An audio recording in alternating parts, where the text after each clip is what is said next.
Hello and welcome. My name is Sam from Digital Scan 3D. This video is part of a 2-video series where we are going to look at hybrid modeling. Hybrid modeling is where multiple modeling styles are combined, such as prismatic modeling and surface modeling. In this video, we will focus on preparing the mesh file, which is important for surface modeling. We will look at surface modeling in more depth in the next video. If you want to jump straight to that video, you can find the link to that video in the description below. Now, as you can see, I have already imported in my 3D mesh file. A good rule of thumb whenever you import in a new 3D scan is to run the healing wizard, especially if you plan to do any surface modeling, as non-manifold geometry in your mesh file can cause surfaces to fail or other issues. As you can see, this mesh has some non-manifold elements which will need to be fixed before proceeding to surface modeling. Thankfully, the healing wizard can fix this for us right here. Before we get too far, I will go ahead and align the scan data to our global coordinate system. If you want to learn more about aligning scan data in Design X, feel free to check out our other video, which goes into more depth. Now that we are aligned, we want to do a quick look at our mesh file here and make a plan and determine which parts of our mesh are best suited for prismatic modeling and which parts of our mesh will need to be modeled with surface modeling. Now this pipe has a complex shape, but the 3 openings are relatively simple. Therefore, the plan for this model is to model the complex pipe shape using surface modeling and the pipe openings using prismatic modeling. Since we will need to clean up the mesh for surface modeling, it is highly recommended to copy the master scan and keep it unmodified. I will go ahead and select my 3D scan. On the keyboard, I will do Ctrl+C, which will copy the scan, and Ctrl+V to paste the scan. This is to preserve the robustness and accuracy of the model, as we will use the accuracy analyzer to compare the model to this master scan. This copied mesh we will rename as surface scan.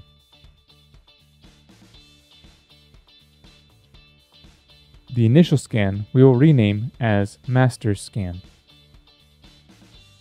Now, we will go ahead and hide our master scan. We won't be using it till the next video where we look at the modeling portion. Looking now at our surface scan, we will inspect it for mesh surface quality. Without too much work, we can already see plenty of holes in our mesh. While not all of these holes will be an issue for our surfacing step, the ones that are will need to be filled or reconstructed. Let's go ahead and do that now. I'm going to start with hole filling all of the simple holes. It is important to remember we only care about any exterior holes above the flanges. All other holes can be ignored.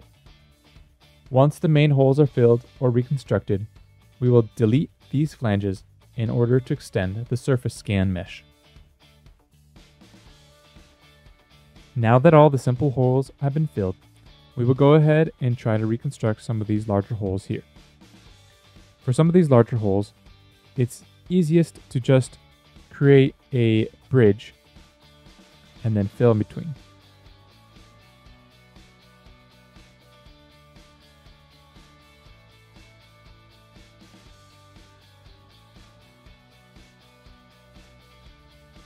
The easiest way to fill these holes without issue is to set your fill hole command to the tangent setting, make a bridge, and then do a fill boundary. If the hole is too large, it can cause an issue by introducing unwanted boundaries or dimples. For example, if I were to do a boundary hole fill here and preview it, you could see that this fillet and element right here is completely erased.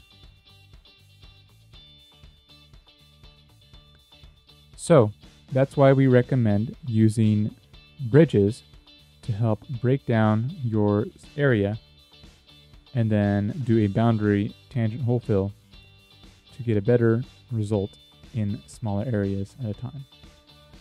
For holes that are too large to properly fill via the fill hole command, we will need to turn towards reconstruction of the area.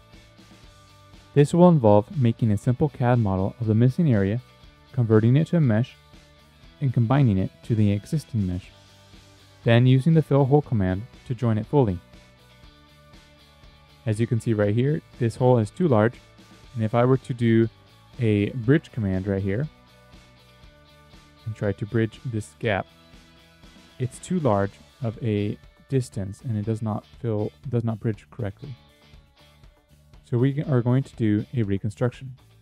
So I'm going to get out of the fill hole command here, and what we need to do is we need to create some reference geometry, which is a plane, and I'm going to quickly just fit it on this surface here. And with this plane, I can go ahead and create a mesh sketch. I can resize my mesh sketch boundaries to help reduce any confusion. Offset it down, as well as offset it into where that neck portion is.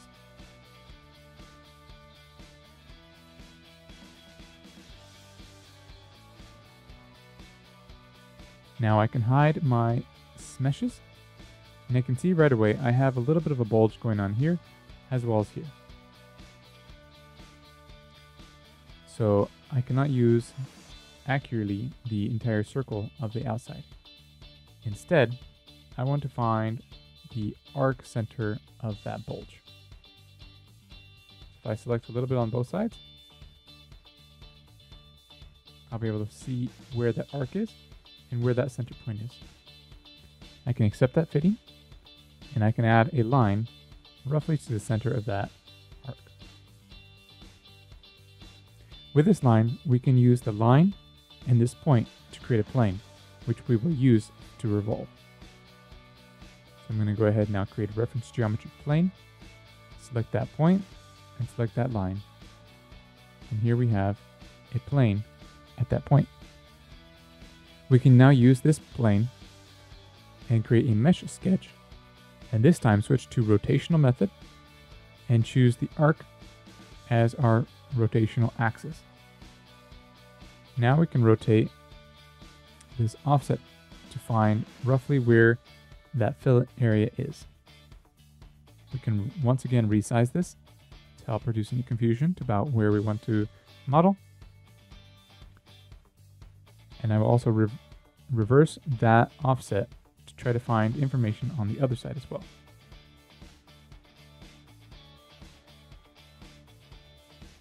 And just like that, I'm going to go ahead and accept that. And we have clearly marked out the geometry we need to reconstruct for this.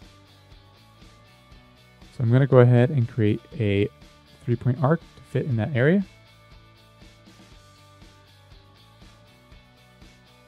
And I can add in a couple other elements to fully define this area. This exterior portion right here, I'm going to leave undone as I do not need it for the surfacing. I only need the fillet and above. So as you can see right here, I only care about this little section here, but that curvature is important. Now that I have this portion of CAD or this sketch created, I can now go ahead and exit out the sketch. And we can go ahead and revolve, do a surface revolve, and switch the method to be both directions. This will allow us to control how far it goes in both directions. Let's go ahead and start with 15 degrees both directions. You can see right away, we can extend about this distance, maybe even a little bit more. You do not want to cross over the existing scan. We'll use the hole fill commands to do that. And here on this side, this looks good as well.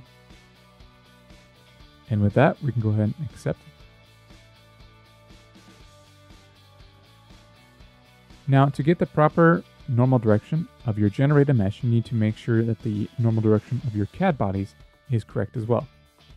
In our case, since the material color of our CAD face is yellow, but what we're looking at is gray, we know we're looking at the negative surface.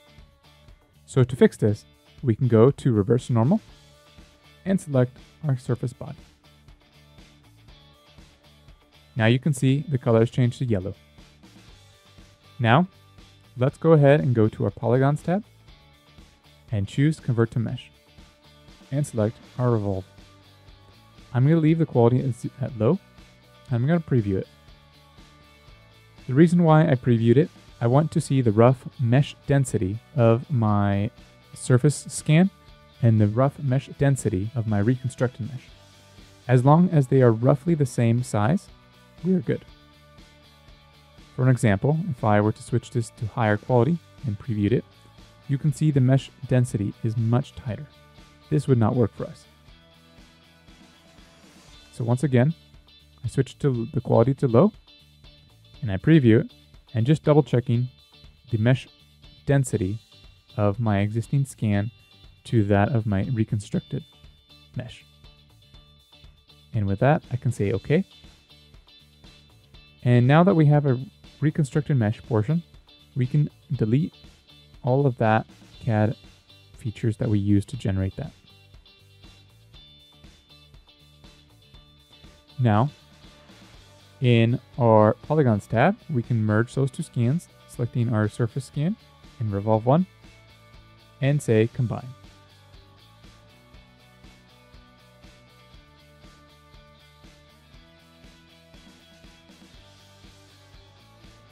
Now you have them as one mesh. Let's go back to our Fill Holes command, choose Tangent Curvature, choose Bridge, and bridge this together. And once we have some bridges placed, we can do a boundary hole fill and say OK.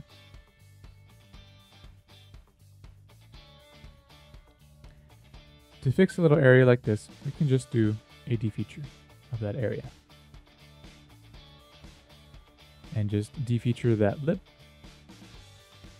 to help just clean that area up.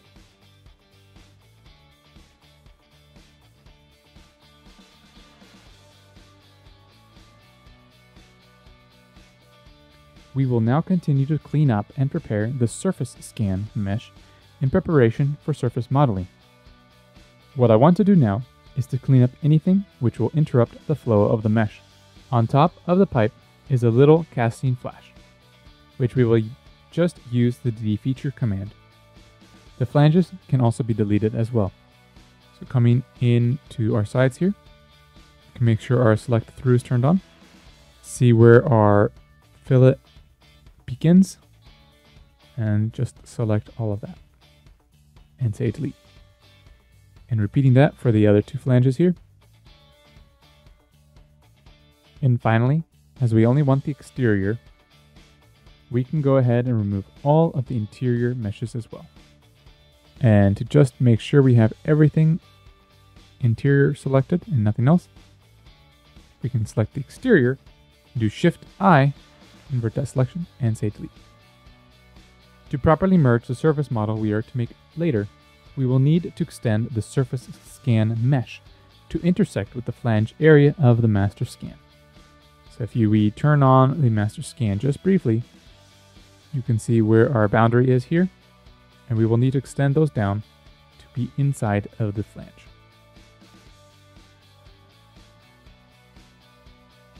Let's go to the Edit Boundaries command, and here we can choose our boundaries. I'm going to go ahead and say Extrude, and choose a boundary, and ask it to extrude down.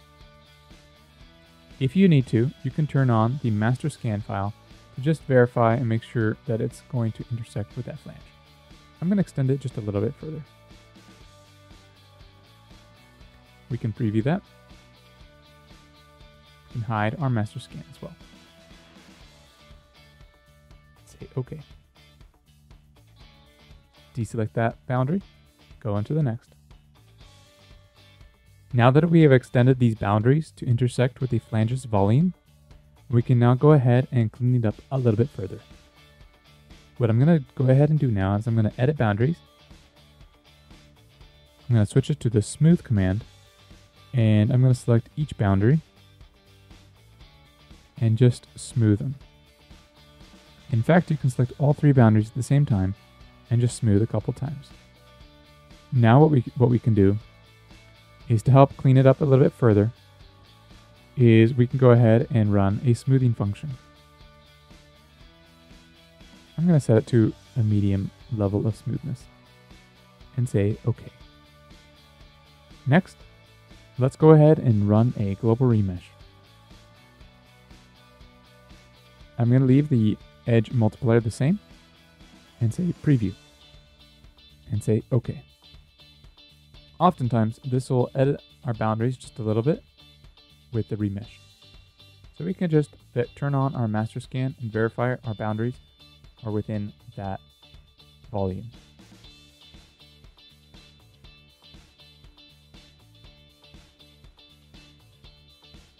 Let's go ahead and do the edit boundaries. Choose the smoothing option and select our edit boundaries one more time. Don't be afraid to run it a couple times. Now that we have cleaned up our scan just a little bit, let's verify that our boundaries are good. I'm noticing some things here on our boundaries that I do not like. I'm noticing a weird pinch here and there, and the entire boundary is kind of curved inward. I do not like that. So what we're going to do is we're just going to come in from the angle. We're just going to come in from the side here, select through, and just make a selection there above that curve, above that curve inward, and just delete. And we'll do that for each of these. And once again, just verify that that boundary ends in the flange volume, which it does.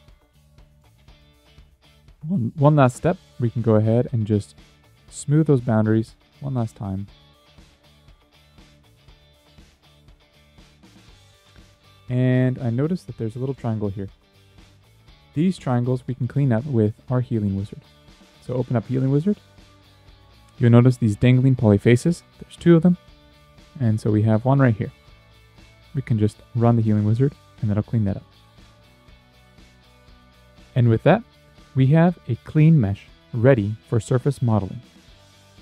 Join me in the next video where we will look at surface modeling and the final hybrid model. If you found this video helpful, please leave a like and subscribe. If any questions, leave a comment. Thanks for watching. See you in the next one.